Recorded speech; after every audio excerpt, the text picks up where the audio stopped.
There is a special kind of morning quiet in the house on a quiet street in Falls Church. I sit at the kitchen table with a cup of strong tea, flipping through the morning paper. The sun is slowly rising over the rooftops of the neighboring houses, painting the sky a soft pink. This time of day belongs to me alone. No calls, no requests, no obligations. My name is Judith Woolpool. I am 68 years old, and for the past 3 years I have lived alone in the two-story house my husband and I paid off over nearly 20 years. Edmund died of a heart attack, leaving me with this house, a small insurance policy, and memories of 42 years together. I often catch myself talking to him, especially when something goes wrong, like when the lawnmower breaks down or the kitchen faucet leaks. Edmund, I say aloud, looking at his picture on the mantelpiece. Your son rescheduled our meeting again. He says he has an important meeting. Edmund in the photograph looks at me with his gray eyes and smiles slightly. He's always been proud of Quentin, our only son. The kid will go far, he used to say when Quentin went to college to study computer science. And he was right. Quentin did indeed go far, at least financially. He is now the CIO of a large logistics company. He has a beautiful house in a prestigious neighborhood, 2 cars and a yacht moored somewhere on the coast. It's Wednesday, which means I have to pick up Ethan and Piper from school. Heather, Quentin's wife, works late on Wednesdays. She has some administrative meetings at the clinic, and their nanny is taking the night off because she has a toothache. So Grandma Judith comes to the rescue, as always. I don't mind. I enjoy spending time with my grandchildren, although our relationship with Ethan has become strained lately. Adolescence, 14 years old, is a difficult time. Piper is still hanging in there. She's only 10, and so far she's finding common ground with her old grandma. And then there's Lily, the youngest granddaughter, only 4 years old. I sit with her on Tuesdays and Thursdays. She is allergic to something at daycare, and the doctors have no way of determining what it is. Heather says she doesn't trust regular babysitters with little Lily because of her special condition. I suspect it's something else, though. Grandma doesn't charge money for babysitting. At 3:30, I'm already standing at the school gate, waiting for the bell to ring. Parents and other grandparents pull up gradually. Most of them are much younger than me.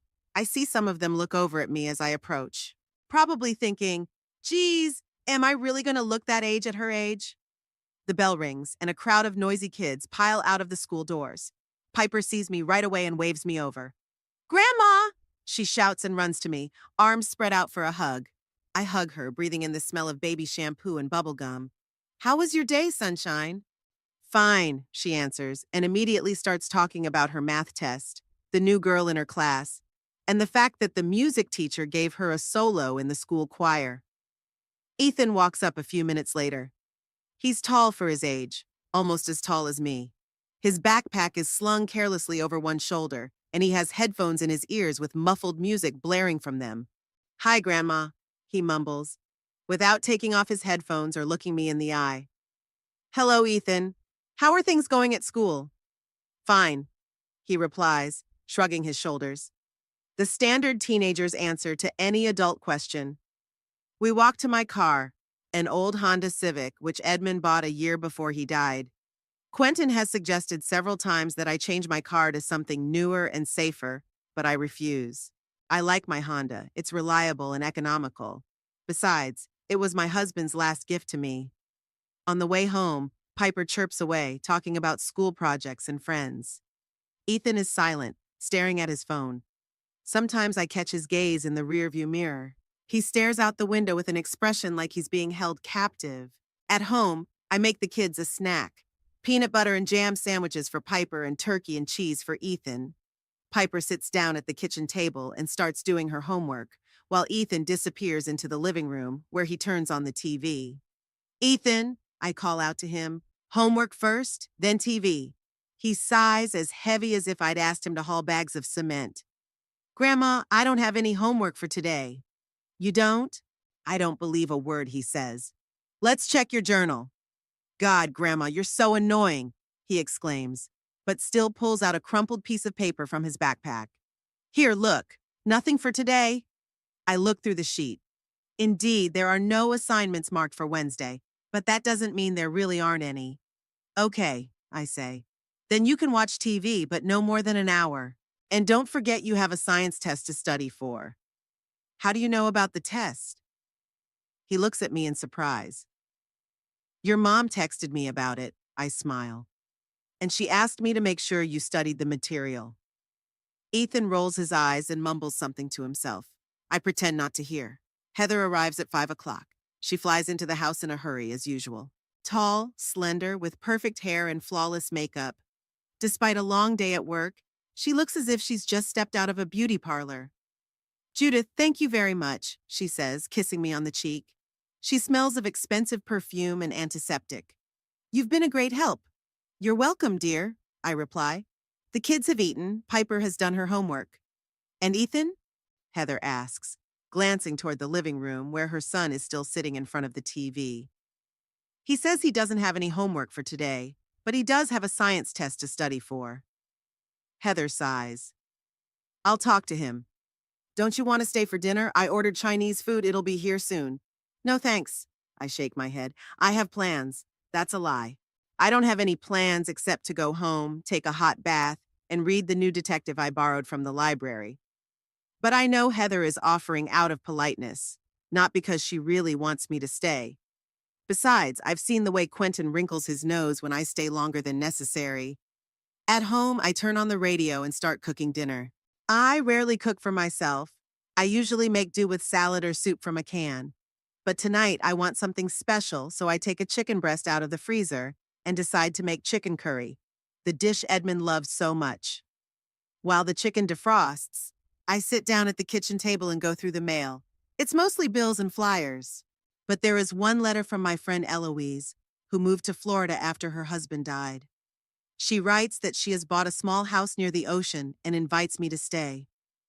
Judith, you'll love it here, she writes. Sun, ocean, no cold winters, and no obligations to children and grandchildren. I'm finally living for myself. I smile as I picture Eloise on the beach. We've been friends since college, and I've always admired her courage and independence. She was the first of us to decide to divorce when her husband started cheating on her. The first to buy her own house after the divorce. And now, at 69, she is starting a new life in Florida. I reply to her that I will definitely come visit as soon as I am free of my responsibilities to my grandchildren. But deep down, I know that's not likely to happen anytime soon. Quentin and Heather are too dependent on my help with the kids, though they never admit it out loud. In the evening, Quentin calls. It's rare. Usually he texts or asks Heather to call me if they need anything. Hi, Mom. His voice sounds strained. How are you? Fine, thanks, I reply, wondering what he needed. How are you? Work, kids? Everything's fine, he pauses. Listen, Mom, I've been meaning to ask. You and Dad had some kind of financial cushion for your old age, right? That's it, money talk. I should have known. Yes, we had savings, I answer cautiously. Why? I was just thinking. He clears his throat. Heather and I were looking at a new house, bigger than this one, with a pool and a playroom for the kids. But we don't have enough for a down payment. I remain silent, waiting for him to continue.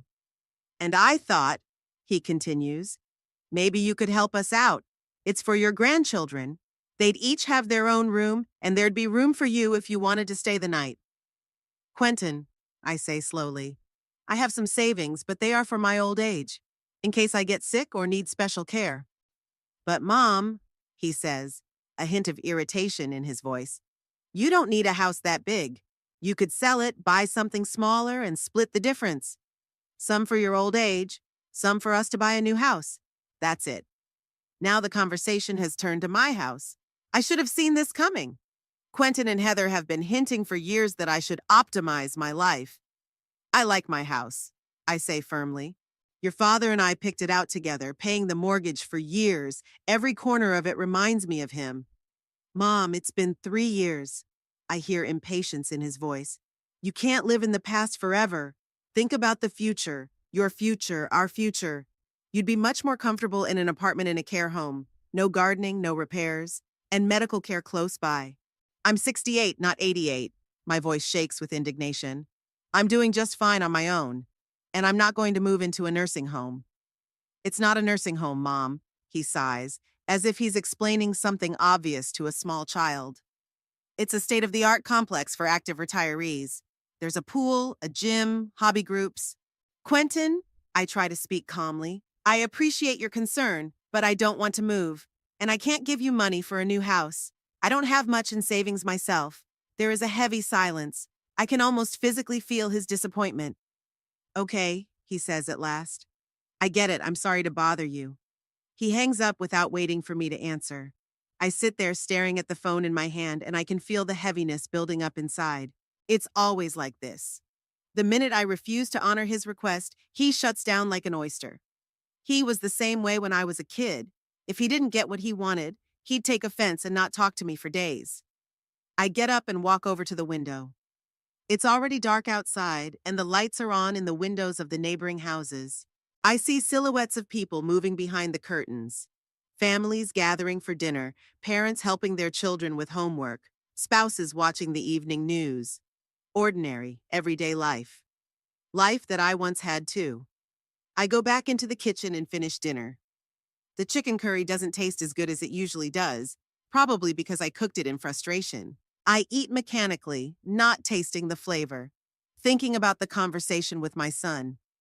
It's not that I don't want to help Quentin and his family, but I am frustrated by the way he takes me and my resources for granted, as a means to his ends. He never asks what I want, what my plans for the future are. He simply assumes that at my age, the only possible plan is to live out my life in a nursing home while he enjoys living in my house or spending the money from its sale. After dinner, I pour myself a glass of wine, a small weakness I allow myself once a week. Edmund always said red wine was good for the heart, and we often had a glass in the evening discussing the day gone by. I raise my glass to the picture of my husband on the mantelpiece. Here's to you, darling, I say quietly. I wish you could see what our son has become. I know Edmund would be upset to see the way Quentin treats me. He always taught him to respect his elders, to be grateful for what you have, and to never take people for granted. Apparently, those lessons were not learned. The next day is Thursday, which means I have to sit with Lily. I arrive at Quentin and Heather's house by 8 in the morning. Heather opens the door. She's all ready for the day. Flawless makeup, stylish suit, hairstyled hair to hair. Good morning, Judith, she says as she lets me into the house. Lily is still eating breakfast. I left a to-do list on the refrigerator. Oh yes, and please don't give her sweets. She had a tantrum before bed last night, and we suspect it was the sugar. I nod, even though I know that Lily's tantrum is unlikely to be sugar-related. It's probably because she only sees her mom for an hour a day, between when she gets home from work and when she goes to bed. Also, Heather adds as she throws on her coat, Quentin and I are going to be late tonight. We have a meeting with the Realtor about the new house. You'll be able to stay longer, right? I hold back a sigh. Surely they wouldn't have delayed the viewing because of last night's conversation. Of course, I reply. Don't worry. Thank you. You're a real treasure. Heather kisses me on the cheek and disappears out the door. I walk into the kitchen where Lily is sitting at the table, trying to catch the cereal and the milk with her spoon. When she sees me, she smiles widely, showing off her milk mustache. Grandma, she shouts and stretches her arms toward me. I hug her, feeling my heart fill with warmth. This is what I put up with everything else for. These moments of pure, genuine love. The day goes by with the usual chores. We play, read books, walk in the park, cook dinner. Lily is an inquisitive and active child. She is never bored. By 3 o'clock, she gets tired and falls asleep on the couch while watching a cartoon. I cover her with a plaid and sit next to her, watching the news on my tablet. The phone rings. It's Quentin. Mom, he says without preamble, Heather and I are at the house we want to buy.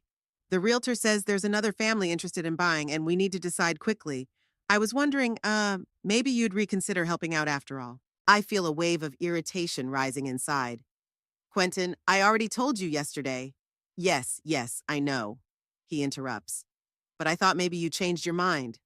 This house is perfect for us. And for you too, by the way.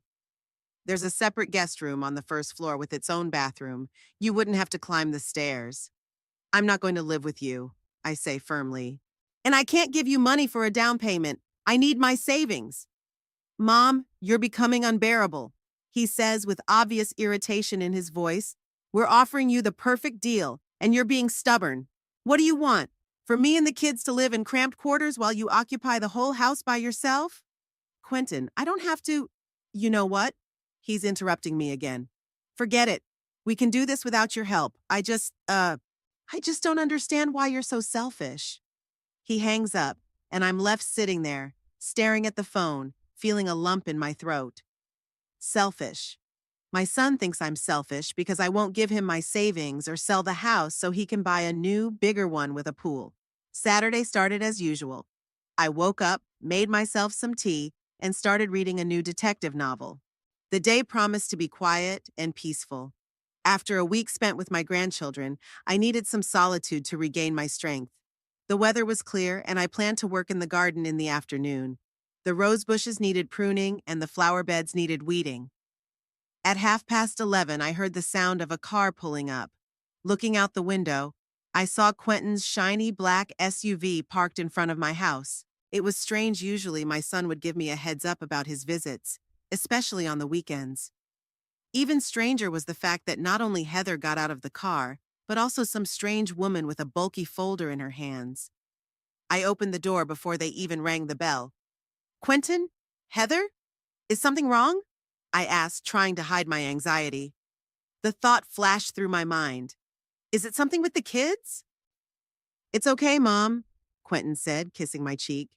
We thought we'd stop by while the kids are in their classes. We want to talk about something. They walked into the house. Heather smiled her professional smile at me, the same smile she uses for coworkers and strangers. Judith, meet Olivia Taft, Heather introduced the stranger. She's an interior designer who works with our friends, the Cormacks. You remember their house? The one with the amazing kitchen island. I vaguely remembered the Cormacks' house. We'd been to their house for Christmas dinner last year. The house was stylish, but a little too sterile for my taste, like no one lived there. Nice to meet you, I said, shaking Olivia's hand. She was younger than Heather, with a fashionable haircut and expensive but discreet clothes. Likewise, Mrs. Woolpool, she said. Your son has told me so much about your home. I look forward to seeing it. I glanced questioningly at Quentin. He coughed nervously. Let's go into the living room, he said, heading into the back of the house as confidently as if it were his own. Mom, will you make us some coffee? It didn't sound like a question, but an order. I silently headed for the kitchen, trying to figure out what was going on. While I was making coffee, there were animated voices coming from the living room. I heard phrases like space potential, remove those old panels, and completely remodel the kitchen.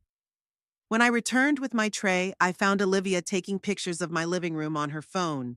Heather was at the window, critically examining the curtains, and Quentin was pacing around the room, pointing out various interior details. And those bookshelves will certainly have to go, he said. They make the room look cramped and dark. I apologize, I interjected, setting the tray on the coffee table. But what exactly is going on? All three of them turned to me as if they'd just remembered I existed. Mom, Quentin smiled, that special smile he used when he wanted to convince me of something. We've decided to help you with the renovations. The house needs updating, you can see that. Olivia is the best designer in town, and she agreed to look at your house and suggest renovation options. But I didn't ask for renovations, I objected. I like my house the way it is. Mom, that's very nice, but honestly, everything in here is outdated. Quentin made a sweeping gesture across the room. The wiring, the plumbing, the finishes, everything needs updating. It's not just a matter of aesthetics, but safety as well. Mrs. Woolpool, Olivia intervened, your house has excellent potential. With the right approach, we could increase its value by 30 to 40%. It's a very good investment. An investment? I interjected. I'm not going to sell the house. Not now, of course, Heather said quickly. But in the future, when you decide it's time to move to a smaller place, or maybe a retirement community. I looked at the three of them, suddenly feeling like a stranger in my own home. They were discussing the future of my house as if I had already signed the papers to sell it, or worse, as if I were no longer alive. I'm not moving anywhere, I said firmly. And I don't need repairs. If the wiring or plumbing needs updating, I'll call in the experts myself. Mom, Quentin rolled his eyes like he used to do when he was a teenager, when he thought I was hopelessly out of touch with life. You don't understand. It's not just a renovation, it's a complete overhaul. Olivia is proposing to transform your home into a modern, functional space. Imagine, open floor plan, smart home, everything controlled from your phone. Lights, heating, security. I don't want an open floor plan, I objected. And I don't want to control the house from my phone. I like my light switches and the thermostat on the wall. Judith, Heather said softly, we just want you to live in comfort and safety. Modern technology can be very helpful to a person at your age. My age, I repeated slowly. What age? Well, you know. Heather hesitated. When you start to forget things, when it's harder to manage the day-to-day. I don't have dementia, Heather, I said sharply. I'm perfectly capable of handling my own affairs. I've been an accountant for 30 years, and I still remember the phone numbers of all my friends and the birthdays of all my relatives, including your parents, whom you forget to contact even on holidays. Heather blushed and turned away. Quentin stepped forward, his face hard. Don't talk to Heather like that, he said in a quiet, threatening tone. She cares for you more than you deserve. Cares? I felt a wave of anger rising inside me. You call that caring? Barging into my house unannounced with some designer and planning how to remodel my house without asking my opinion? We're asking your opinion right now, Quentin exclaimed. But you're stubborn as always and refuse to see that we want what's best for us. What's best for whom? I asked. For me or for you? Because I think you've already mentally moved into this house and are dividing up my possessions. What nonsense! Quentin raised his voice. We just want to help you renovate the house. What if I told you I don't want any help? That I like my house the way it is? Then I'll say you're a selfish old woman who's too hung up on the past. Quentin blurted out, his face red with anger. This isn't Father's house anymore, Mother. He's been gone for 3 years. It's time to move on. There was a heavy silence in the room. Olivia looked extremely uncomfortable. Heather was staring at the floor, and Quentin was breathing heavily, clenching and unclenching his fists. I think you should leave, I said, trying to keep my voice calm. We're not going anywhere until we discuss this like adults, Quentin said stubbornly. Olivia's made time for us, and we're going to look around the house and make a plan for repairs. No, you're not doing that. I stood right in front of him. This is my house, Quentin. It's mine, not yours. And I decide what I do in it and when I do it. Oh, come on. He threw up his hands. We all know that sooner or later this house will be mine. Why put off the inevitable? You can't live here forever, Mom. There will come a time when you won't be able to look after the house, climb the stairs, manage the garden. And then what? Then I will decide for myself what to do, I replied. Now I'm going to ask you to leave. Maybe we should really come back another time, Heather suggested quietly, glancing at Olivia, who was already starting to put her papers back in the folder. No! Quentin slammed his fist down on the table, making the cups bounce.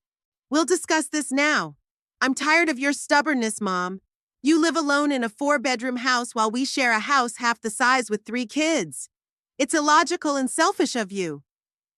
I don't have to justify to you how I live, I replied, feeling my hands shaking. Your father and I earned this house. We paid the mortgage for 30 years. It's our house, not yours. Dad's gone, Quentin shouted. And we're here. You're real family. But you don't care about us. You only care about yourself. Quentin, Heather put her hand on his shoulder. Calm down. Let's go and talk about this later. No. He shook her hand off. I'm tired of being polite. Mom, either you agree to the repairs or what? I crossed my arms across my chest. What are you going to do, Quentin? His face contorted with rage, and for a moment I didn't recognize my son. A stranger, a hostile man stood before me. Or I'll prove you incompetent, he blurted out. You are living in the past, refusing help, not thinking about your safety. These are signs of dementia. I can get a medical report and get a guardianship. I felt a chill run down my spine. Is my own son threatening to declare me incompetent to take over my house? You wouldn't do that, I said, but my voice didn't sound as confident as I wanted it to. Test me. His eyes narrowed. Keep being stubborn and causing trouble, and you'll see what I'll do. Quentin! Heather exclaimed. You're out of line! No, she's out of line! He pointed his finger at me. Always telling us how to raise our children, criticizing our lifestyle, and now she's refusing to help us. I'm tired of it. He turned to me, his face contorted with anger. Either you agree to the repairs and start acting reasonable, or I will call the police and tell them you are inadequate and a danger to yourself. Who do you think they'll believe? A successful businessman or a stubborn old woman who can't let go of the past? Minus Mr. Woolpool, Olivia intervened, clearly shocked by what was happening. I think I'd better leave. We can discuss the project later, when everyone has calmed down. No, stay! Quentin grabbed her arm. We're not leaving until we've looked all over the house. Mom is just making a scene as usual. She likes to be the center of attention. Quentin, I'm asking you one last time, I said, trying to keep my voice calm. Get out of my house now. Or what? He grinned. What are you going to do, Mom? Call the police? Kick your own son out? If I have to, yes. Then do it. He pulled out his cell phone and handed it to me. Make the call. I wonder what they'll say when they get here and see that we're just helping an elderly mother with repairs and she's throwing a tantrum. They'll think you need psychiatric help. At that moment, something changed inside me. Cold clarity replaced the shock and anger. I looked at my son, and for the first time I saw him for what he is. A greedy, selfish man who sees me not as a mother, but as an obstacle to what he wants. Leave or I'll call the police, I said calmly. Call! He was almost shouting now. Go away or I'll call the police. This is how a mother talks to her son now. That's fine. That's just fine. I didn't say anything else. I just turned around, grabbed my bag from the hall table, and walked out of the house. Behind me, I could hear Quentin continuing to yell something, Heather trying to calm him down, but I didn't turn around. I got into my car and pulled onto the road, not having a clear plan of where I was going. I drove, mechanically performing the usual actions, honking at turns, stopping at traffic lights, letting pedestrians pass. There was an emptiness inside me. I felt no anger, no resentment, no fear, only a huge, all-consuming fatigue. Without realizing it, I found myself on a quiet street in the old part of town, in front of a small red brick office building. The sign above the entrance read, Radcliffe and Associates, Real Estate. I parked and stayed sitting in the car looking at this building. The name Radcliffe was familiar to me. Kyle Radcliffe, I'd met him at the funeral of Sarah Tilden, an old friend of mine 6 months ago. He was selling her house for the heirs. We talked a bit at the wake, and he gave me his business card, just like that, for no particular reason, as they often do at such events. If you ever decide to move or alternatively buy something, give me a call, he said then. I pulled my wallet out of my purse and, rummaging through it, found a business card. Kyle Radcliffe, a realtor with 30 years of experience, specializes in luxury real estate and retirement homes. I stared at the card, and slowly a plan began to form in my head. Not just a plan to escape from today's situation, but a plan for the future. A plan that would allow me to live the life I wanted without the constant pressure and manipulation from Quentin. I pulled out my cell phone and dialed the number on the business card. After the third ring, a man's voice answered, Kyle Radcliffe speaking.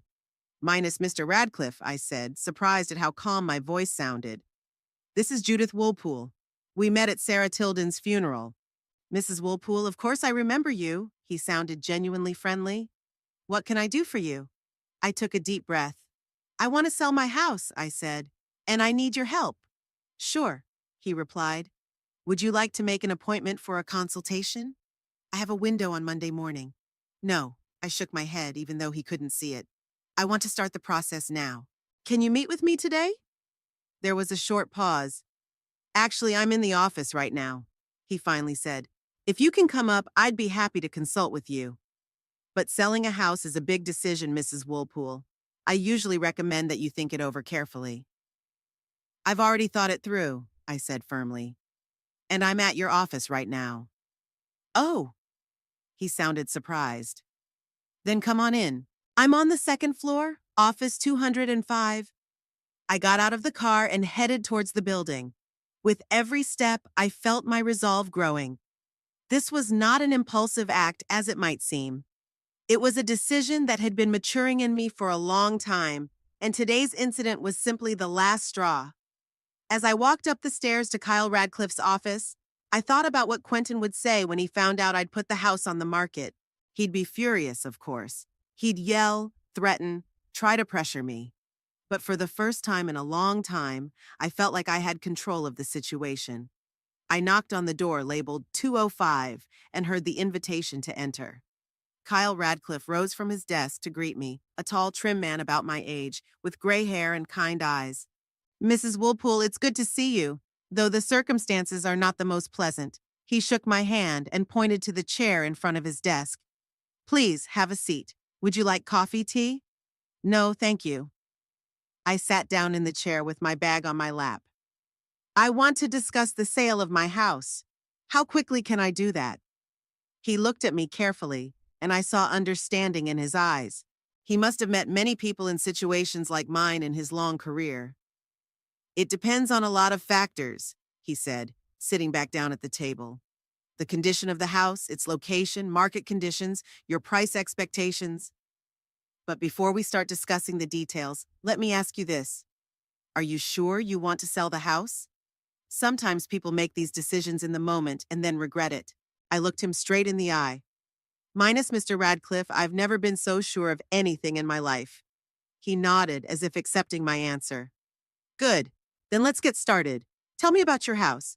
And I began to tell him about the 4 bedrooms, the 2 bathrooms, the large kitchen and the spacious living room, the garden with the rose bushes I'd been growing for 20 years, the 2-car garage and the basement where Edmund had set up a workshop, about the neighborhood where the house was located, quiet, green with good schools and proximity to shopping and parks. Kyle listened intently, taking notes. When I finished, he asked a few follow-up questions about the age of the house, the condition of the roof, electrical wiring, and plumbing. Then he turned on the computer and showed me similar homes that were for sale in my neighborhood and the prices they went for. "Based on your description and the market situation, your house could be worth between $700,000 and $800,000, he said. "But for a more accurate estimate, I would need to see it in person." "When could you show me the house?" I wondered. Quentin and his family usually came over for Sunday lunch every 2 weeks. The next visit would be tomorrow. But after today's incident, I doubted they would show up. On the other hand, I didn't want to take any chances. "Could we do it on Monday?" I asked. "Any time that suits you." "Monday works?" He checked the calendar on his computer. "How about 10 o'clock in the morning?" "Perfect." "Great." He made a note on his calendar. "Now tell me, where do you plan to move to after you sell the house? Do you have anything in mind?" I shook my head. "No, not yet. But I'm thinking of a small house somewhere on the coast. My friend Eloise recently moved to Florida and is very happy with it." "Florida is a great choice for retirees." Kyle nodded. "Warm climate, lots of senior communities, good medical care. Would you like me to put you in touch with my colleagues there? They could show you the options." "Yes, that would be wonderful." I felt the excitement growing inside me. For the first time in a long time, I was thinking about the future with optimism instead of anxiety. We discussed a few more details, the documents I would need to prepare, the sales strategy, possible timelines. Kyle was professional and attentive, not pushing or rushing, but not wasting time either. When I left his office an hour later, I had a folder of information and a preliminary contract for real estate services. We agreed that Kyle would inspect the house on Monday, and if everything was in order, we would sign the official contract and the house would be on the market the following week. As I got into the car, I felt the tension release for the first time that day. It was replaced by a strange, almost euphoric feeling of freedom. I made a decision and took the first step toward a new life. A life without constant pressure, without having to justify every decision I made, without being seen as a burden or an obstacle to someone else's plans. On Monday morning at 10 o'clock sharp, Kyle Radcliffe rang my doorbell. He looked professional, strict suit, neat briefcase, friendly smile. I walked him through the house, showing him each room, talking about recent renovations and layout features. Kyle listened attentively, taking notes and pictures. "The house is in great condition, Mrs. Woolpool," he said when we finished looking around and sat down in the kitchen. "You've taken good care of it over the years." Thank you. I poured us some tea. What do you think? How much could he be worth? Kyle pulled out his tablet and showed me a price comparison of similar houses in the neighborhood. Given the size, location, and condition, I'd recommend listing it for $750,000. That's a little above the average price, but your house is worth it. Plus, it gives us room to bargain. I nodded, mentally calculating what I could do with that amount of money. After paying all the taxes and commissions, I'd have enough left over to buy a small house by the ocean and have a decent amount in my bank account. When can we start? I asked. If you're ready to sign the contract today, I can advertise tomorrow, Kyle said, pulling a folder of paperwork out of his briefcase. We'll take professional photos, create an attractive description, and by the weekend, we'll probably have our first potential buyers. I signed the necessary papers, feeling a strange mixture of excitement and sadness. This house had witnessed so many events in my life. It was where Edmund and I had grown old together, where Quentin had spent his teenage years, where I had mourned the death of my husband. But it's time to move on. It would be best if you weren't home during the showings, Kyle said, gathering the paperwork. Potential buyers are more comfortable viewing the house without the owners present. Yeah, I understand, I nodded. Don't worry, I'll find something to do. After Kyle left, I walked around the house, trying to see it through the eyes of potential buyers. What needs to be cleaned? What needs to be fixed? What needs to be freshened up? I started making a to-do list, and it turned out to be pretty impressive. Over the next few days, I immersed myself in the work. I threw out old magazines and newspapers, sorted out closets, gave some of my stuff to a thrift store, hired a cleaning service to do a general clean, called a gardener to tidy up the rose garden and front lawn, replaced burned-out light bulbs, tightened loose knobs on lockers, painted the backyard fence. On Wednesday, a professional photographer came and took pictures for the ad. On Thursday, Kyle sent me a link to an online listing of my house. The photos were great. The house looked spacious, bright, and cozy. The description emphasized its virtues. Classic 4-bedroom family home in prestigious Falls Church neighborhood. Spacious kitchen, updated bathrooms, manicured garden with perennial roses, proximity to schools and parks. That same evening, Quentin called. I hadn't spoken to him since that ill-fated Saturday morning, though he'd left several messages on my answering machine, first angry, then more conciliatory. Hi, Mom. His voice sounded uncertain. How are you? Fine, thanks, I replied neutrally. How are you? I'm fine. Listen, about Saturday, I wanted to apologize. I overreacted. I said too much. I'm sorry. His apology didn't sound sincere, more like a formality, but I decided to let it go. Okay, I accept your apology, I said. So, are we okay? He asked hopefully. The kids and I could stop by on Sunday for lunch, as usual. I wondered. I was due to open the house for viewing on Sunday, and Kyle had advised against being home at that time. Plus, I wasn't sure I was ready to see Quentin so soon after his outburst. It's not going to work this Sunday, I said. I have plans. Plans? There was surprise in his voice. What kind of plans? Personal, I answered shortly. Oh, okay. He sounded puzzled. Maybe next week then? We'll see. I didn't want to make any definite promises. I'll get back to you. After talking to Quentin, I felt strangely relieved. I hadn't lied to him outright, but I hadn't told him about selling the house either. Part of me felt guilty about it, but another part of me realized that now was not the time for dramatic explanations. Let things take their course. On Saturday, Kyle called with good news. We already have a few interested buyers, he reported. They want to see the house tomorrow during the opening. I expect good activity. Sunday's home opening was a success. I spent the day at my friend Beatrice's house, and when I returned in the evening, Kyle reported that 15 potential buyers had viewed the house, and 3 of them showed serious interest. I think we'll get our first offer this week, he said. I didn't make a mistake in choosing Kyle as my realtor. He worked efficiently and kept me informed of all the details.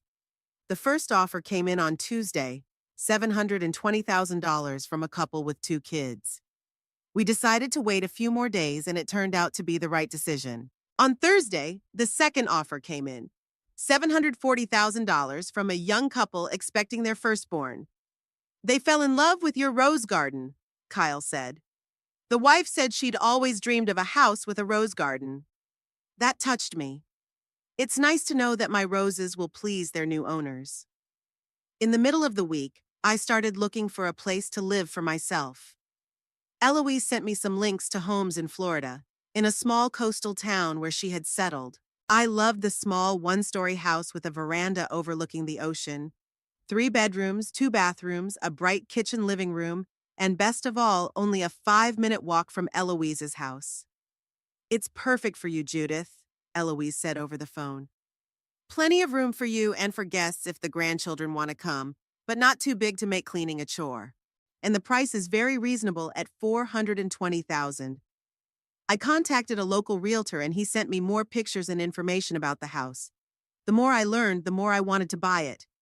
I started dreaming of waking up to the sound of the ocean, eating breakfast on the porch, walking on the beach at sunset. On Friday, the third offer on my house came in, $760,000, $10,000 above our asking price. An elderly couple whose children were grown wanted to move closer to their grandchildren, who lived in Falls Church.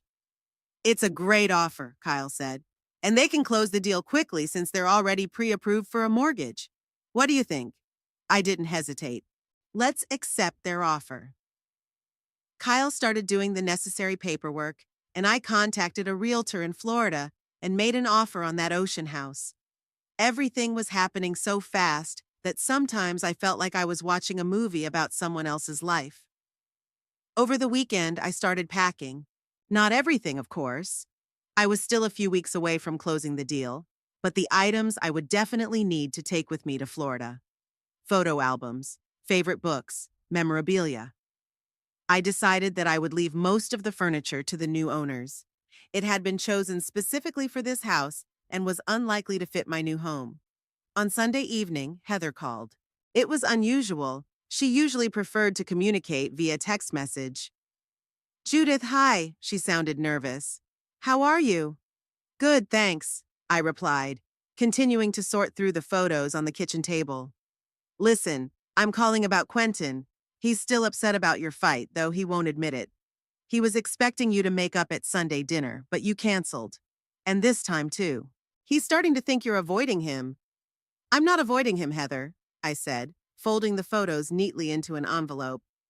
It's just that I've had a lot on my plate lately. Things? She sounded intrigued. What kind of things? I wasn't ready to reveal the truth, so I answered evasively. Just personal stuff, nothing special. I see. She obviously didn't believe me, but she didn't press. Anyway, I think Quentin would be pleased if you called him, or maybe we could come over to your place for dinner this week. The kids miss their grandmother. The thought of grandchildren made my heart squeeze. I really did miss them, especially little Lily. But I also knew that if I saw them now, I might flinch and tell them my plans ahead of time. Let's reschedule for next week, okay? I suggested. I'm really busy right now. Okay, Heather sounded disappointed. But are you okay? You're not sick or anything? No, I'm totally fine, I assured her. It's just, a lot to do. After talking to Heather, I felt a twinge of conscience. Maybe I was doing the wrong thing by keeping my plans from my family. But then I remembered Quentin yelling at me, threatening to call the police, calling me a selfish old woman. No, I'm doing the right thing. I have the right to dispose of my life and my property without his approval or permission. On Monday, I received the happy news that my offer on the Florida house had been accepted. Now I had to go through the formalities and sign the papers. The realtor told me that everything could be done remotely. I didn't even need to come to Florida before the closing. You can sign all the documents here in the presence of a notary and send them to us, he explained. And when you arrive, the keys will be waiting for you in my office. This news strengthened my resolve even more. Now I had a concrete plan, a concrete place to go. This was no longer a vague dream of moving somewhere away from Quentin. This was a real house in a real city, with the ocean outside my window and a girlfriend next door. That same day, I started researching moving companies that could move my belongings to Florida. I chose a few and requested quotes. I also started looking at furniture for the new house. Online stores offered many options, and I could order everything I needed with shipping directly to the new house. On Tuesday, Kyle brought the paperwork to sign. A pre-sale agreement with those elderly spouses.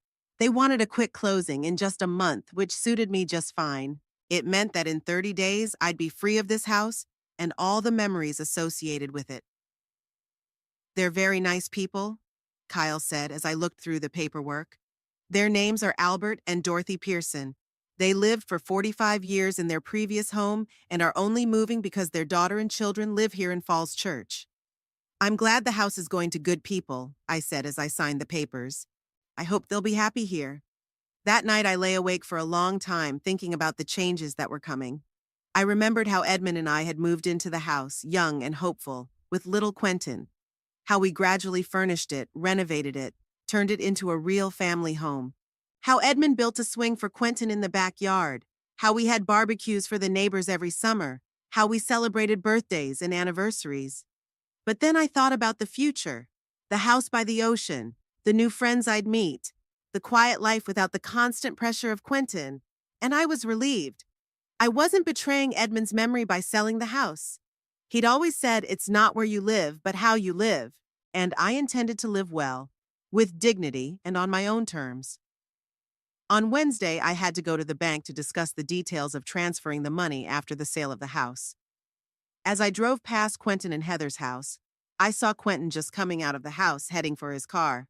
For a moment, I had the urge to stop and talk to him, to tell him about my plans. But I drove past without slowing down. It wasn't time yet. At the bank, they helped me get all the necessary paperwork to transfer the funds after the house was sold. Some of the money will be used to buy a new house in Florida. Some will be transferred to my local bank account there, and the rest will stay in my current account here in Falls Church until I decide what to do with it. You're making a big change in your life, Mrs. Woolpool, remarked the bank manager, a young man named Brandon. Moving to another state at your age is a bold move. You have to be brave at my age, I replied with a smile. Otherwise, the rest of your life will be spent regretting what you didn't do. When I got home, I found a message on my answering machine from Quentin. Mom, it's me. Heather and I are worried about you. You're not answering your cell phone, canceling our appointments. What's going on? If you're still mad about that designer incident, I already apologized. What else do you want me to say? Call me back, please. I erased the message without calling back. What could I say to him? I'm sorry, son, but I'm selling the house you dream of and moving to the other side of the country because you're treating me like a burden? No, that conversation could wait. Instead, I called Eloise and told her the latest news. You're doing the right thing, Judith, she said firmly. Your son has behaved terribly. He thinks of you as his property, not as an independent person. It's good for him to be taught a lesson. But I feel a little guilty hiding my plans from him, I admitted. Did he feel guilty when he yelled at you and threatened to call the police? Eloise asked. When he planned to renovate your house without your consent? When he hinted that it was time for you to move into a nursing home? No, I sighed. Of course not. Exactly, she said with steel in her voice. You don't owe anyone anything, Judith. It's your life, and you have every right to live it as you see fit. After talking to Eloise, I was relieved. She was always able to see the situation clearly, without the emotional clouds that so often affect family relationships. The next few days passed in a flurry of activity. I continued packing, making arrangements with the transportation company, closing utility bills, and arranging for mail forwarding to a new address. Each day brought me closer to my new life, and each day I felt more and more confident in my decision. Saturday was the final inspection of the house by the buyers. Albert and Dorothy Pearson turned out to be a really nice couple, polite, friendly, and enthusiastic about their new home. Your garden is amazing, Dorothy said as we walked around the yard. I've always wanted a rose garden, but our previous house had too much shade. Roses require attention, but they're worth it, I replied, showing her my favorite bushes. This white one is 20 years old, can you believe it? I brought it back from the nursery when it was no taller than a pencil. Don't worry, I'll take care of it, Dorothy promised, gently touching the snow-white flower. Albert was more interested in the technical aspects of the house, the heating system, air conditioning, the condition of the roof. But he also found time to express his admiration. You have a beautiful house, Mrs. Woolpool, he said, shaking my hand in farewell. We promised to take good care of it. After they left, I felt a strange relief. The house would pass into good hands, it would be loved and appreciated. That was important to me. On Sunday, Kyle brought in the final papers to sign. Everything was ready for the closing, which was to take place in 2 weeks. I also got the paperwork from the Realtor in Florida. My purchase was also moving along smoothly, and the closing was scheduled for the same day as the sale of this house. Everything is coming together perfectly, Kyle said, as he gathered up the signed paperwork. You sell one house and buy another on the same day. It's like a movie. Yeah, it's a weird feeling, I admitted. Like someone had scripted my life and everything was going exactly according to plan. You still haven't told your family? He asked cautiously. I shook my head. Noon up to N, I know I should, but every time I think about this conversation, I feel bad. I understand, Kyle nodded. But maybe it's better to tell them before the deal closes so that they have time to get used to the idea. I knew he was right. Quentin would be furious when he found out I'd sold the house without consulting him, without offering to buy it, without asking his permission. But the longer I put off having this conversation, the harder it was to start it. I'll think about it, I promised Kyle. Maybe next week. After Kyle left, I sat in the living room for a long time, looking at the pictures I hadn't packed yet. Edmund on our wedding day with a wide smile and a twinkle in his eye. Quentin in his graduation robe, proud of his diploma. My grandchildren in last year's Christmas photo. My family. Despite everything that had happened, they were still my family. But they were not my owners, had no right to dictate how I should live my life. And if Quentin couldn't understand that, if he only saw me as a hindrance to his plans or, at best, a free babysitter for his children, then maybe the distance between us would be good for our relationship. Maybe when I lived in Florida, he would begin to appreciate my time and attention that he now took for granted. Either way, I knew I was doing the right thing. I deserved a quiet, happy life on my terms, and if that required selling the house and moving to the other side of the country, I was willing to do it. With that thought in mind, I got up to continue packing.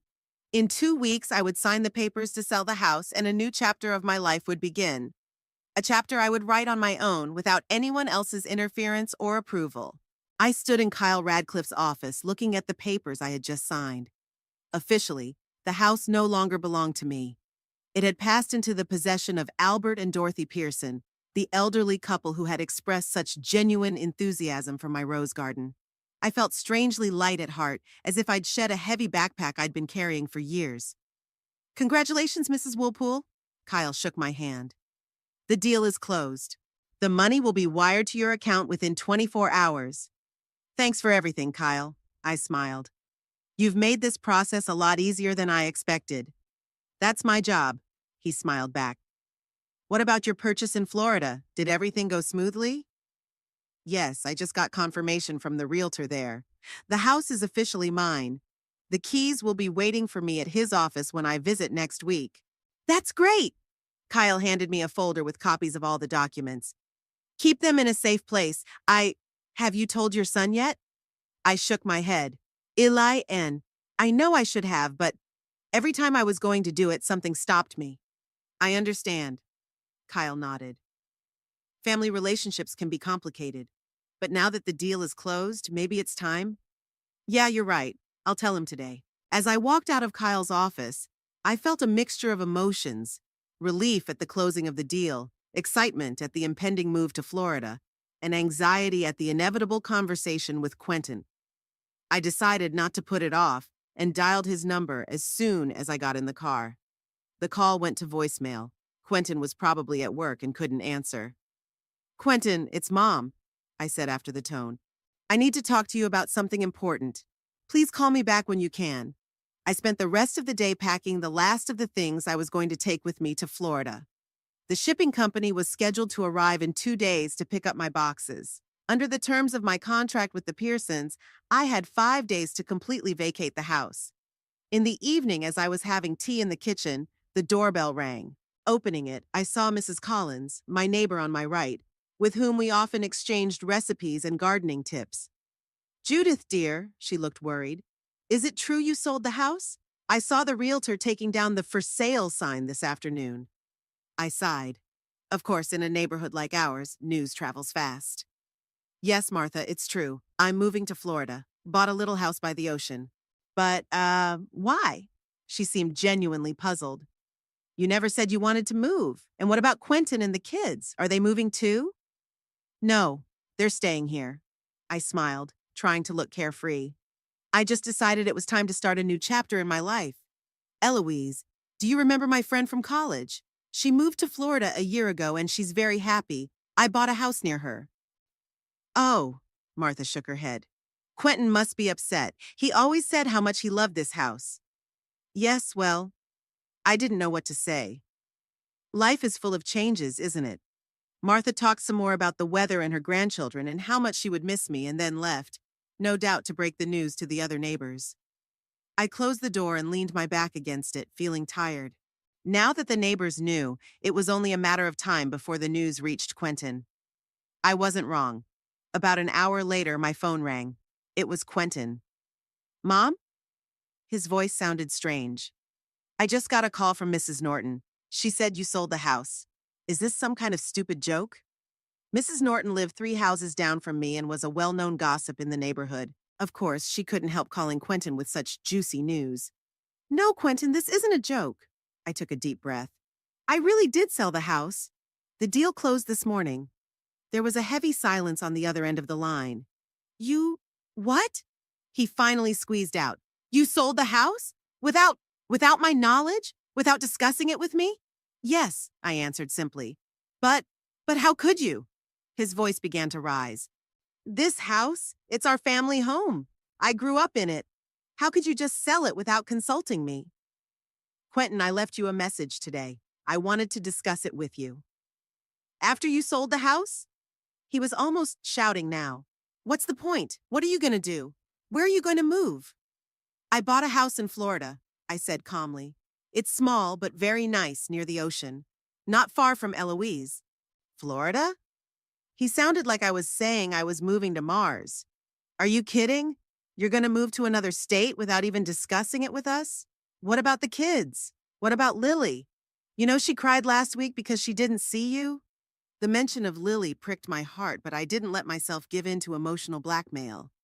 I'll miss the kids, Quentin, but I'm not disappearing off the face of the earth. There are phones, video calls, and you can always come visit. I'll have plenty of room for all of you. Mom, you don't understand. His voice shook with restrained rage. We can't just get on a plane whenever we want. I have work. The kids have school. Why the hell did you even decide to leave? What happened to you? Nothing happened to me, Quentin, I answered, trying to stay calm. I just decided it was time to live for myself. For the last 30 years, I've lived for others, for you, for your father, for your children. Now it's my time. Is this about the designer thing? He lowered his voice. Mother, I've already apologized for that. I was wrong, I admit it. But selling the house, move to another state, it's too much. It wasn't just that case, Quentin, I sighed. It was just the last straw. You've long treated me not as a mother, but as a free babysitter and an obstacle to what you want. What? That's not true, he exclaimed. How can you say such a thing? I have always cared for you. Have you? I felt my irritation growing.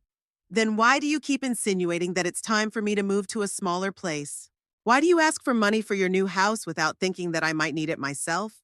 Why do you bring in a designer to plan renovations to my house without asking my opinion? There was silence on the other end of the line. Then Quentin spoke, his voice cold and calculating. You sold the house. How much did you get for it? The question caught me off guard with its directness. It's none of your business, Quentin. None of my business? He laughed without mirth.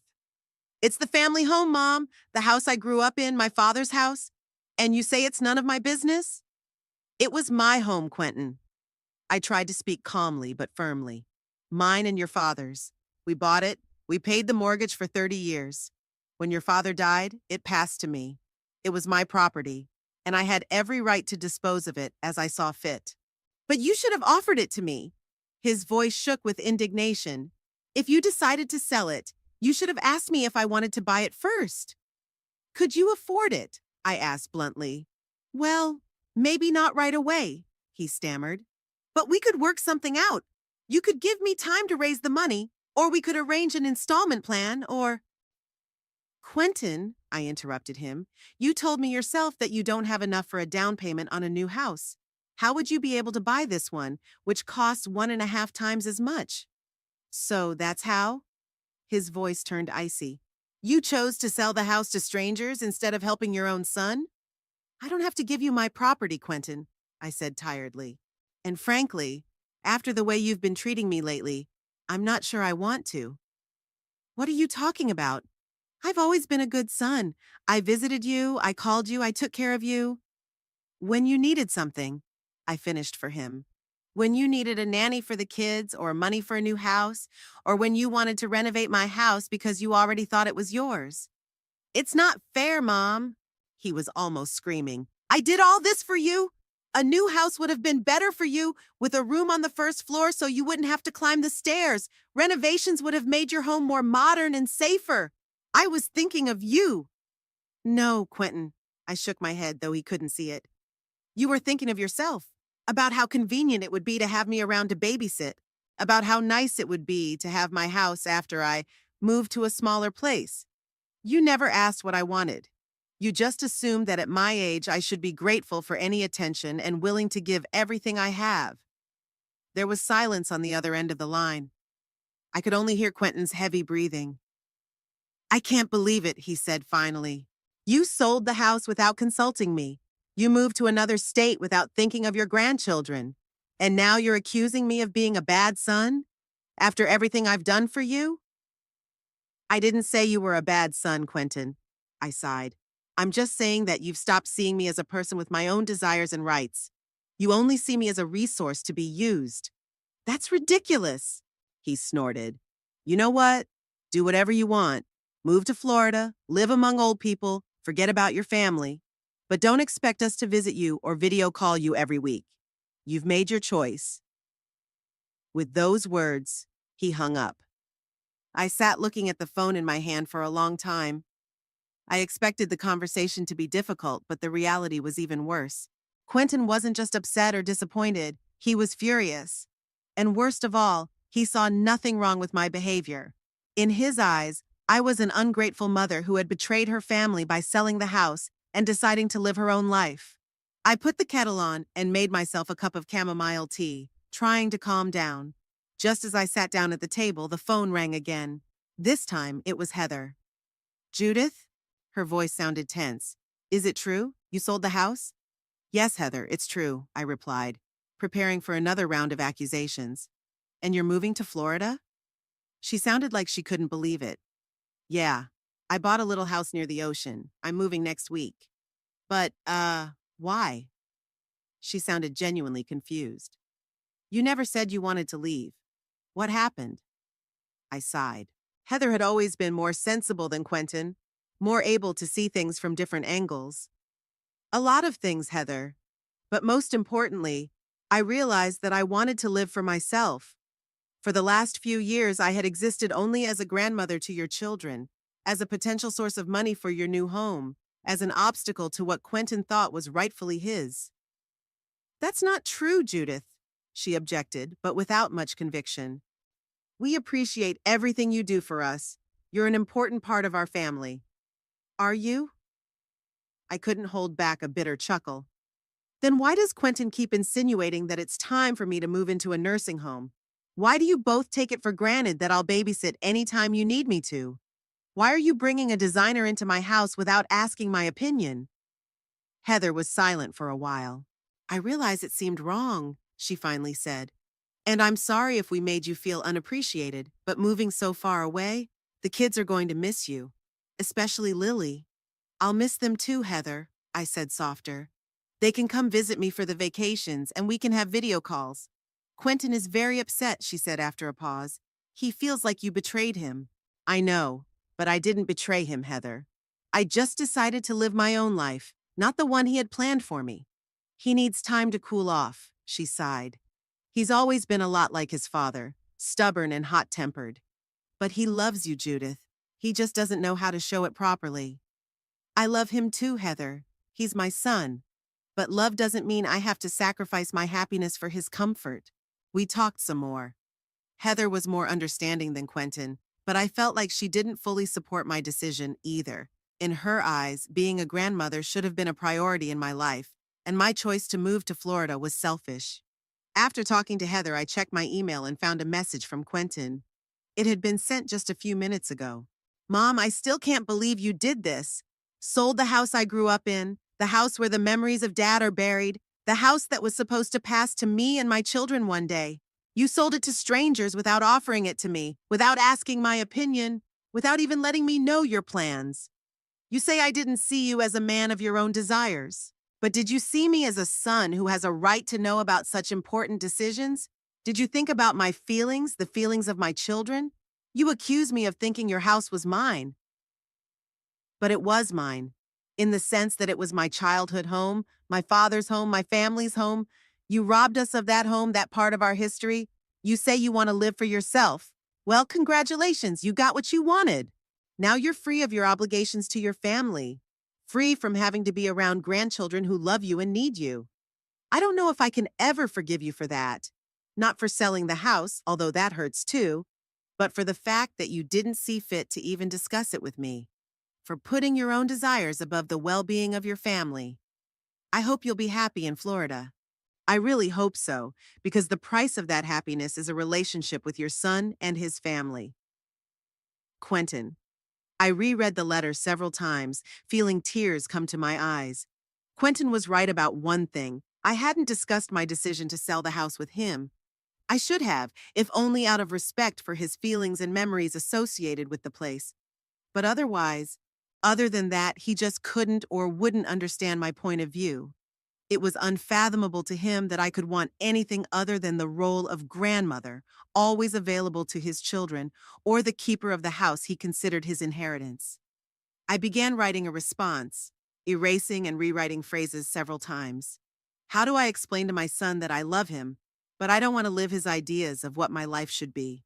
How do I convey that I value my grandchildren but don't want them to be the only meaning of my existence? Dear Quentin, I understand your pain and frustration.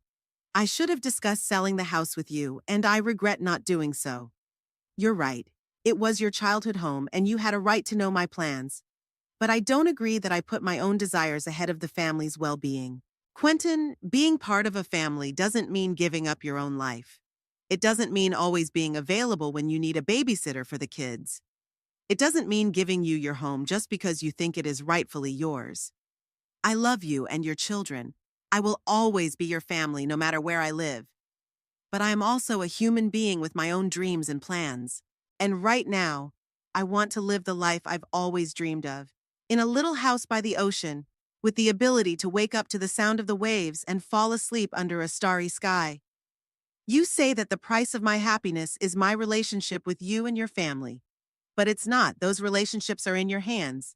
You may decide that my life should revolve around you and turn your back on me because I've chosen a different path. Or you can realize that I'm entitled to my own decisions and keep us connected despite the distance. The choice is yours, Quentin. I'll be waiting for you and the kids in Florida when you're ready to come. Love, Mom? I reread the letter several times before hitting send. I didn't know if Quentin could understand my point of view, but I did my best to explain my feelings. I spent the rest of the evening packing the last of my things and thinking about the conversation with Quentin. His reaction was expected, but that didn't make it any less painful. I hoped that in time he would be able to, if not accept, at least come to terms with my decision. But even if he didn't, I didn't regret my choice. For the first time in a long time, I felt like I was living my own life, not the one others expected of me. Before going to bed, I looked at pictures of my new home in Florida. Bright rooms, a cozy porch, an ocean view. A new life awaited me, and I was ready for it, despite the pain of parting with the past and the uncertainty of a future relationship with my son. My phone buzzed, alerting me to a new email. It was a reply from Quentin, short and cold. I can't believe you can't see how selfish you are being. But you're right about one thing. The choice is mine. And I choose not to do business with a man who so easily discards his family for some dream of an ocean house. Good luck in Florida. I closed the letter, feeling my heart clench. But even through the pain, I felt a strange calm. Quentin was a grown man, capable of making his own decisions. I couldn't control his reactions, I could only control my actions. And I chose to live my life the way I thought was right for me, even if it meant a temporary separation from my son. Tomorrow begins a new day, another step toward my new life. And who knows, maybe someday Quentin will realize that my decision wasn't against him, that I didn't reject him or his children. I simply chose me. And there was nothing wrong with that. The coastal Florida town of Pine Haven greeted me with a gentle sun and a warm breeze off the ocean. When I stepped out of the cab in front of my new home, the first thing I smelled was the smell of salt water and blooming oleanders. The little one-story house with white walls and blue shutters looked just like it did in the photos, only even more cozy and inviting. Eloise was waiting for me on the veranda, sitting in a wicker rocking chair with 2 glasses of lemonade. "Welcome home, Judith." She rose to meet me, spreading her arms for a hug. I hugged my friend, feeling the tension of the last few weeks begin to let go. Everything, the sale of the house, the conflict with Quentin, the long journey, all that was behind me. A new chapter of my life was opening before me. "I have the keys." Eloise waved the keychain. "The realtor gave them to me yesterday. Do you want to see the house first? Or do you want to rest first?"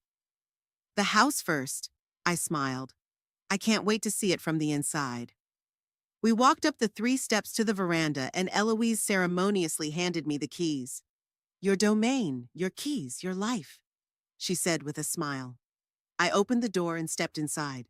A spacious living room with panoramic windows overlooking the ocean, a bright kitchen with a breakfast bar, 3 cozy bedrooms, 2 bathrooms. It was exactly as I'd imagined. But the reality was even better than the pictures. The light coming through the large windows gave the rooms a special glow, and the sound of the waves coming from the beach made the rooms feel close to nature. "What do you think?" Eloise asked when we had finished looking around. "It's perfect," I said, not hiding my excitement. "Just perfect." That same day, a truck arrived with my belongings, the few pieces of furniture I decided to take with me, boxes of books, photo albums, and memorabilia. Eloise helped me unpack and put everything in its place. By evening, the house looked settled, although there were still many items missing.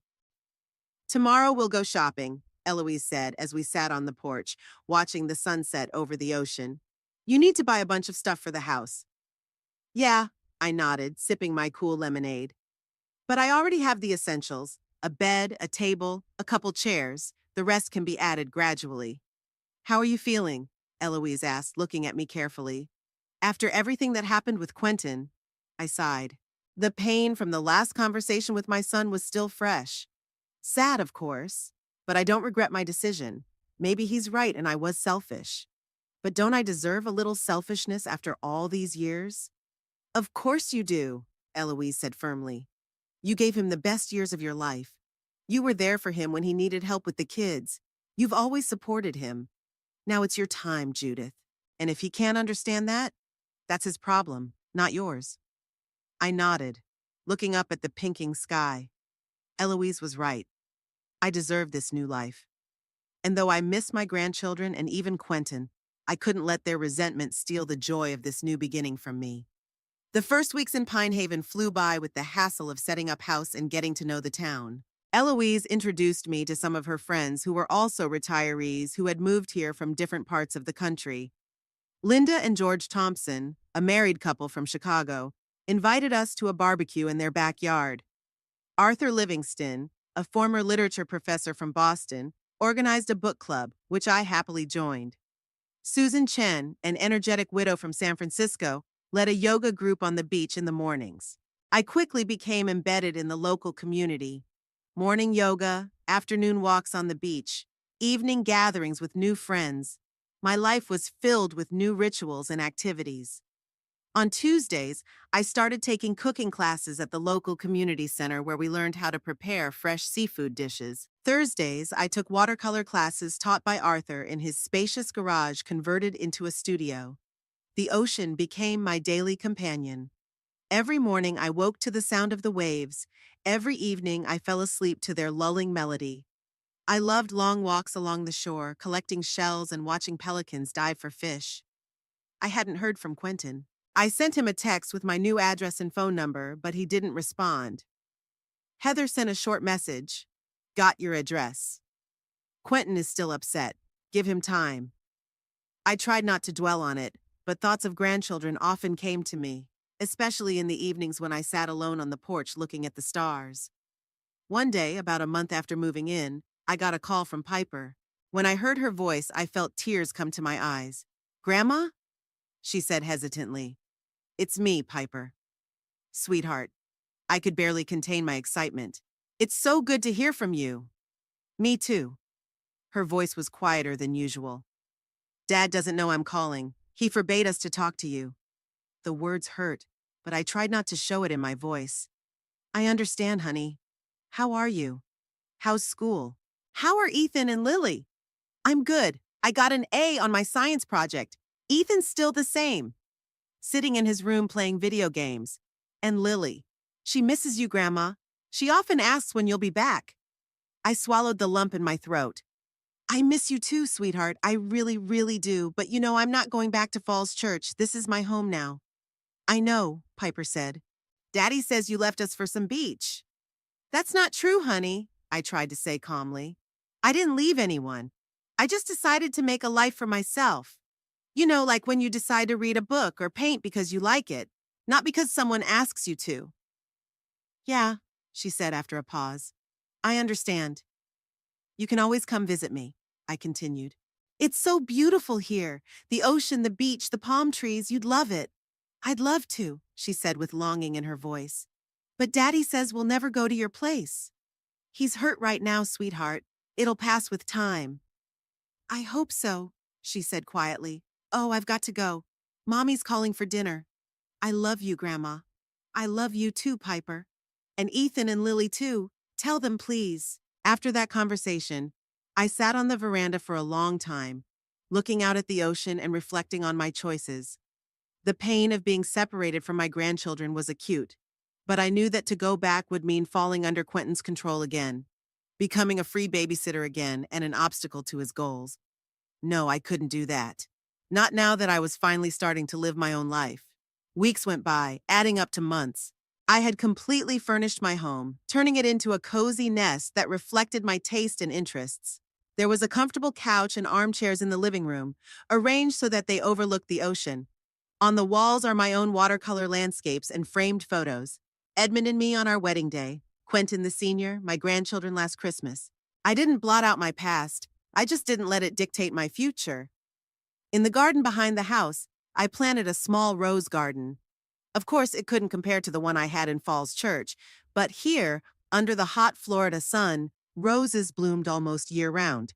I found varieties that did well in the local climate and spent an hour or two every morning tending them. Gradually, I became more involved in the local community. Together with Eloise, we started volunteering at the library, holding reading hours for children once a week. This partly filled the void of not having grandchildren of my own. The little listeners listened enthusiastically to the stories we read, and their delighted eyes reminded me of Lily. I also joined the local retirement choir. I had never sung in public before, shy of my voice, but here among similarly amateur singers, it was no longer a problem. We practiced twice a week and performed at local events, charity fairs, festivals, nursing homes. It gave me a sense of community and the joy of being able to give others positive vibes. I still hadn't heard from Quentin, but Piper would sneak a call about once a month.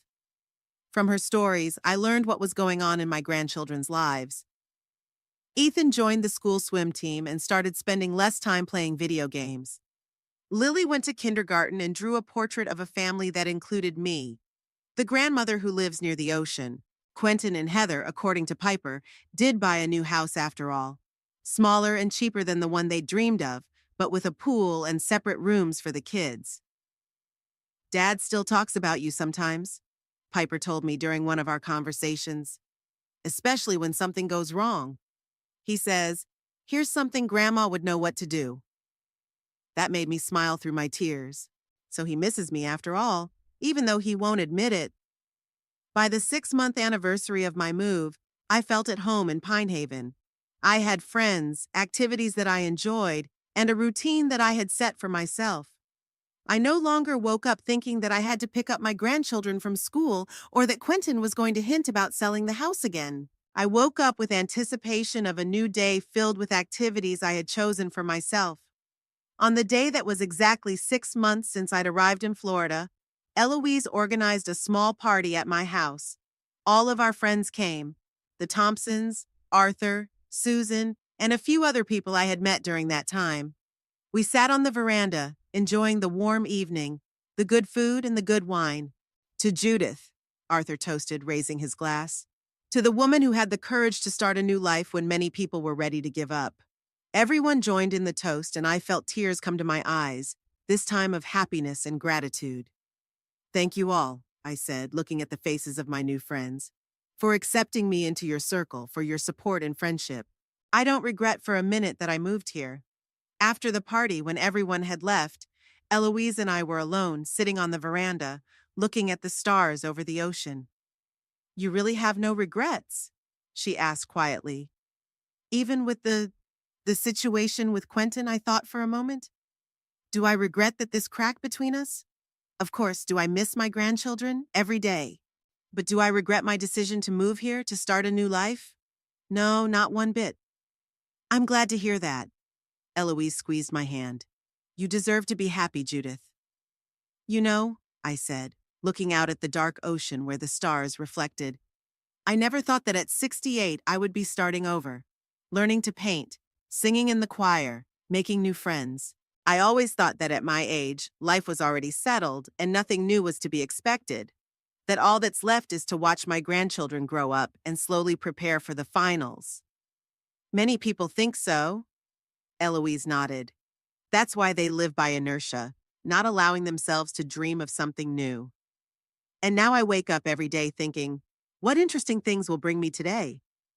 And it's a great feeling. The next morning, while I was working on my roses, the phone rang. The number was an unfamiliar one with a Falls Church area code. I answered, expecting to hear Piper's voice. Mom, it was Quentin. His voice sounded uncertain, like he was hesitant to call. Quentin, I tried to hide my surprise. How are you? I'm fine, he said quietly. How are you?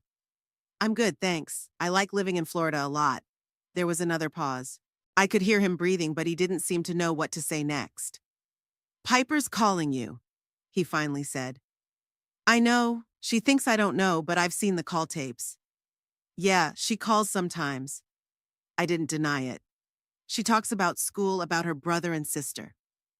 She misses you, he said, a touch of accusation in his voice. All kids miss me, especially Lily. She still asks when you're coming back. I felt a stab of pain, but I didn't give in to the manipulation. I miss them very much too, Quentin. I miss you too. But I'm not going back to Falls Church. This is my home now. I understand, he sighed. That's not why I'm calling. Heather thinks I should try to work things out, for the kids. I suppressed a smile. So Heather was the one who insisted on calling. Well, I was grateful for that. I'd like that, I said sincerely. You're always welcome to come visit. There's plenty of room for all of you. The ocean, the beach, the kids would love it. Maybe, he answered uncertainly. Not anytime soon, but maybe over Christmas vacation, if you don't mind. I'd be very happy to, I said, feeling my heart fill with hope. Really, really happy. We talked some more about the kids, about his new house, about my life in Florida. The conversation was awkward, with long pauses and careful wording. But it was a start, a small step toward repairing the relationship. After the conversation, I went to the beach and took a long walk along the water's edge, reflecting on what had happened. Quentin's call hadn't changed my attitude about the move. I still didn't regret my decision. But now there was hope that I could stay connected to my family without sacrificing my independence. In the evening, sitting on the veranda and watching the sunset that colored the ocean in gold and pink, I thought about my life's journey. The girl who married Edmund, the young mother who raised Quentin, the widow who was alone in the big house, the grandmother who cared for her grandchildren, and finally the woman who found the strength to start over at 68. Each of these roles was a part of me, but none of them defined me completely. I was more than just someone's wife, mother, grandmother. I was Judith Woolpool, a woman who had finally learned to put herself first and not feel guilty about it. The ocean was noisy, crashing against the shore. Stars were beginning to appear in the darkening sky, and a light breeze carried the scent of my roses from the garden. I inhaled deeply, filled with